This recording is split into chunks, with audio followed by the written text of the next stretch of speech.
കേരളത്തിൻ്റെ പൊതുമണ്ഡലത്തിൽ ചർച്ച ചെയ്യപ്പെടുന്ന ആ യാത്രയ്ക്ക് നാളെ തുടക്കമാണ്. പുതുയുഗ യാത്ര.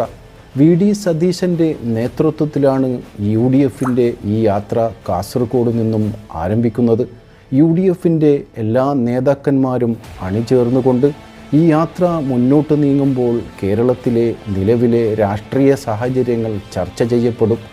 ഭരണകൂടത്തിൻ്റെ അഴിമതിയും സ്വജനപക്ഷപാതവും, ശബരിമല കൊള്ള, അതുപോലെ തന്നെ വിലക്കയറ്റം, എല്ലാ വിഷയങ്ങളും ചർച്ച ചെയ്യപ്പെടും. കേന്ദ്ര സർക്കാരിൻ്റെ വർഗീയ നിലപാടും കേരളത്തോടുള്ള അവഗണനയും, അങ്ങനെ സകല വിഷയങ്ങളും ചർച്ച ചെയ്ത് തിരുവനന്തപുരത്തേക്കെത്തുമ്പോൾ UDFൻ്റെ കെട്ടുറപ്പ് വർദ്ധിക്കുക തന്നെ ചെയ്യും. ഏതായാലും ഈ യാത്രയ്ക്ക് എല്ലാവിധ അഭിവാദ്യങ്ങളും.